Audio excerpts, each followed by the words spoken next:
नमस्कार साथियों, आपका स्वागत है एक बार फिर से नए वीडियो में। और आज इस वीडियो में बात करेंगे पेंशनर्स के लिए एक और अपडेट। जैसा कि आप जानते हैं, सरकार की तरफ से अब आपको ईपीएफओ के माध्यम से पेंशन सरकार की तरफ से प्रोवाइड की जाती है। तो अब यहाँ पर जो कर्मचारी प्राइवेट नौकरी कर रहे हैं या प्राइवेट सेक्टर में काम कर रहे हैं, ऐसे नागरिकों को भी अब पेंशन मिलेगी, क्योंकि यहाँ पर सरकार की तरफ से बड़ी स्कीम है जहाँ पर आपको एनपीएस ईपीएस स्कीम के माध्यम से अब आपको यहाँ पर पेंशन मिलने वाली है, जिससे आपकी वृद्धावस्था के दौरान आप स्वावलंबी, समृद्ध और आत्मनिर्भर बन सकें, क्योंकि आने वाले समय में आपको आर्थिक मदद की ज़रूरत पड़ती है। तो सरकार की तरफ से यहाँ पे बड़े अपडेट दिए गए हैं। आज हम इस वीडियो में बात करेंगे कि आप अपनी जो कि ईपीएफओ के माध्यम से जो सैलरी जारी की जाती है, या आप बात करें जो आपकी पेंशन जारी की जाती है, वो आपको कैसे कैलकुलेट की जाती है, पूरा हम आज यहाँ पे समझने वाले हैं। तो वीडियो के अंत तक बने रहिएगा। चैनल पर पहली बार विजिट करें, चैनल को सब्सक्राइब कर लीजिएगा। इसके अलावा आपके मन में कोई प्रश्न है तो कमेंट जरूर करिएगा। ठीक है फ्रेंड्स, तो आइए वीडियो को शुरू करते हैं।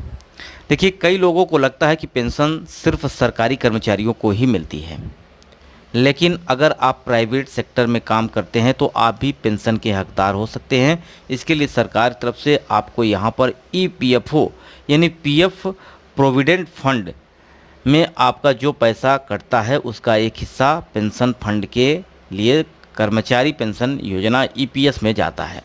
हालांकि पेंशन के लिए कुछ शर्तों को पूरा करना होता है। जैसे कि अगर बात करें तो यहाँ पर आपको 10 साल तक नौकरी तो करना ही होता है।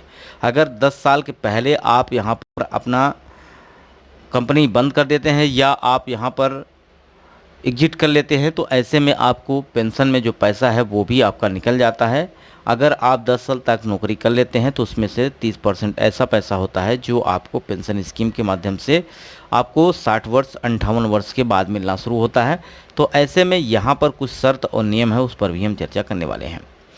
तो पिछले दिनों केंद्र सरकार ने यूनिफाइड पेंशन स्कीम यूपीएस का ऐलान किया, जिसकी मदद से सरकार सरकारी कर्मचारियों को एक निश्चित और न्यूनतम पेंशन की गारंटी देना है। ऐसे में सवाल उठता है कि क्या ऐसी स्कीम भी है जिसमें प्राइवेट सेक्टर में काम करने वाले कर्मचारियों को भी रिटायरमेंट के बाद पेंशन का लाभ मिले? तो जवाब है इसका हाँ। प्रोविडेंट फंड पीएफ में निवेश से आपको रिटायरमेंट होने के बाद यहाँ पर आपको पेंशन मिलती है। अब यह पेंशन कैसे कैलकुलेट की जाती है, इसका हम चर्चा यहाँ पे कर लेते हैं। देखिए फ्रेंड्स, आपको करना क्या होता है, यूपीएस में पेंशन स्कीम के अंतर्गत सरकारी कर्मचारियों को कम से कम 10 साल तक नौकरी करनी होती है। यही शर्त निजी क्षेत्र के कर्मचारियों के लिए भी है। अगर आप किसी भी प्राइवेट सेक्टर में काम करते हैं, किसी भी गवर्नमेंट सेक्टर में काम करते हैं, तो ऐसे में आपको 10 साल तक नौकरी करना अनिवार्य होता है, तभी आपका यहाँ पर पेंशन आपका कटेगा और आपको यहाँ पर पेंशन आपको मिलेगी। अगर आपको भी पेंशन का लाभ लेना है तो आपको ईपीएफ यानी बात करें एम्प्लॉयज पेंशन स्कीम ईपीएस में न्यूनतम 1 दशक तक निवेश करना होगा। फिर आपको 58 साल की उम्र में पेंशन मिलने लगेगी। अगर आपने 9.5 साल भी नौकरी की है तो भी आप इस नियम के मुताबिक आपका 10 साल गिना जाएगा और यहाँ पर आपको ईपीएस के माध्यम से पेंशन आपको प्राइवेट सेक्टर के जितने भी कर्मचारी हैं उनको यहाँ पर मिलेगी। सरकार की तरफ से यहाँ पर जो केंद्र के या राज्य के कर्मचारी हैं, सरकारी नौकरी के हैं, उनको यहाँ पर सरकार की तरफ से पेंशन जारी की जाती है एनपीएस नेशनल फंड स्कीम के माध्यम से। वहीं पे ईपीएस के माध्यम से एम्प्लॉयज पेंशन स्कीम के माध्यम से प्राइवेट सेक्टर को यहाँ पर ईपीएफओ के माध्यम से उन्हें पेंशन जारी करती है सरकार। तो अब ऐसे में आपका यह पेंशन कैसे कैलकुलेट होता है, इसको आप यहाँ पे समझ लीजिएगा। देखिए, एम्प्लॉयज पेंशन स्कीम को employees provident fund organisation EPFO संभालता है। इसमें निवेश के लिए आपको कुछ अलग से कुछ भी नहीं करना होता है। आपकी सैलरी से हर महीने पीएफ का पैसा कटता है और इसमें आपकी अपनी कंपनी बराबर कंट्रीब्यूट करती है। एम्प्लॉयज़ को बेसिक सैलरी प्लस डीए का 12% हिस्सा हर महीने पीएफ अकाउंट में जाता है। कंपनी भी इतना ही योगदान करती है।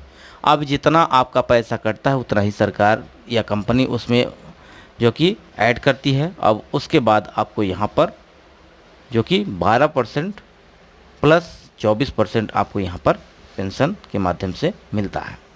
इसके लिए आपको कंपनी जो है 3.67% कंट्रीब्यूशन ईपीएफओ में जाता है यानी एम्प्लॉयज फंड या पेंशन स्कीम फंड में जाता है। वहीं वो बात करें बाकी जो है 8.33% हिस्सा कर्मचारी पेंशन ईपीएस में जाता है। इसी से आपको रिटायरमेंट के बाद पेंशन आपको ईपीएफओ के माध्यम से पेंशन आपके खाते में, जो कि अपने जीवन को सुचारू रूप से चलाने के लिए सरकार की तरफ से यहाँ पर आपको हर महीने उपलब्ध कराए जाते हैं। अभी यहाँ पर जो कि बहुत सारे धरना प्रदर्शन किया जा रहा है कि आपको ईपीएस के माध्यम से जो बेसिक पेंशन होनी चाहिए, न्यूनतम पेंशन होनी चाहिए, वो 7500 होनी चाहिए, जो कि अभी सरकार 1000 तक ही आपको यहाँ पर पेंशन दे रही है। तो ऐसे में जब आप ज़्यादा टाइम कंट्रीब्यूट करते हैं तो आपको यहाँ पर ज़्यादा आपका पैसा कटा हुआ है, तो ऐसे में आपको ज़्यादा पेंशन भी मिलनी चाहिए। इसके लिए यहाँ पे लड़ाई चल रही है। जल्द ही आपको यहाँ पर सारा कुछ मिलने वाला है कि आपको एक न्यूनतम सैलरी सेट कर दी जाएगी जो आपकी पेंशन के तहत आपको दिया जाएगा। तो फ्रेंड्स, ये वीडियो आपको कैसा लगा कमेंट बॉक्स में ज़रूर बताइएगा। इसके अलावा आपके मन में कोई प्रश्न है जिसे आप चाहते हैं कि मैं अलग से वीडियो प्रोवाइड करूं, तो आप कमेंट कर सकते हैं। बस आपसे रिक्वेस्ट है, वीडियो को लाइक, चैनल को सब्सक्राइब, दोस्तों तक शेयर जरूर कर दीजिएगा। इसके अलावा आपके मन में जैसे कि मैं बात करूं यहाँ पर ओल्ड पेंशन, जैसे कि वृद्धावस्था, विधवा, दिव्यांग, इस पेंशन के बारे में आप जानना चाहते हैं कि मैं इस पर अलग से वीडियो प्रोवाइड करूं, तो आप कमेंट जरूर करिएगा, उस पर मैं आपको अलग से प्रोवाइड कर दूंगा। जैसा कि मैंने बहुत सारे राज्यों पर वीडियो बना रखा है, चाहे आपका उत्तर प्रदेश हो, उत्तर प्रदेश में अभी 1000 के हिसाब से पेंशन आपको उपलब्ध कराई जा रही है। वहीं कुछ रोगियों को 3000 रुपये भी दिए जा रहे हैं। साथ ही साथ मैं अन्य प्रदेशों की बात करूं तो आपका हरियाणा हो गया, वहीं अगर बात करें आंध्र प्रदेश हो गया, जो कि सरकार की तरफ से यहाँ पर पेंशन जारी की जाती है। इसमें सबसे ज़्यादा पेंशन दी जाती है वो 4000 से लेके यहाँ पर 15000 रुपये हर महीने पेंशन आपको यहाँ पर दी जाती है। तो यहाँ पर ये सारी पेंशन आपको सामाजिक सुरक्षा पेंशन के अंतर्गत दी जाती है, लेकिन जो प्राइवेट सेक्टर में हैं उनको सरकार की तरफ से यानी ईपीएफओ के माध्यम से, एनपीएस के माध्यम से पेंशन दी जाती है। अब यहाँ पर बहुत सारे ऐसे पेंशनर्स हैं जिनको यहाँ पर पीएफ का जो पैसा कटा है उनका पैसा पेंशन में गया है, लेकिन वो पेंशन नहीं आवेदन कर पा रहे हैं या पेंशन नहीं निकाल पा रहे हैं।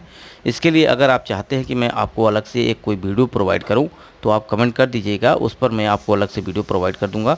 कोई दिक्कत नहीं होगी, उसमें सारी जानकारी मैं आपको प्रोवाइड करूँगा जिससे आप अपना पेंशन अपने आसानी से निकाल सकें। देखिए दोस्तों, ये वीडियो यहीं समाप्त करते हैं। इसके अलावा आपके मन में कोई प्रश्न है, खेती बाड़ी से संबंधित कोई जानकारी चाहिए आपको, हेक्टेयर, बीघा, विस्वा, तो आप कमेंट कर सकते हैं, उस पर मैं आपको अलग से वीडियो प्रोवाइड करूंगा। वीडियो यहीं समाप्त करते हैं। नमस्कार। वीडियो को लाइक, चैनल को सब्सक्राइब, दोस्तों तक शेयर जरूर कर दीजिएगा। बार बार आपसे रिक्वेस्ट कर रहे हैं। नमस्कार।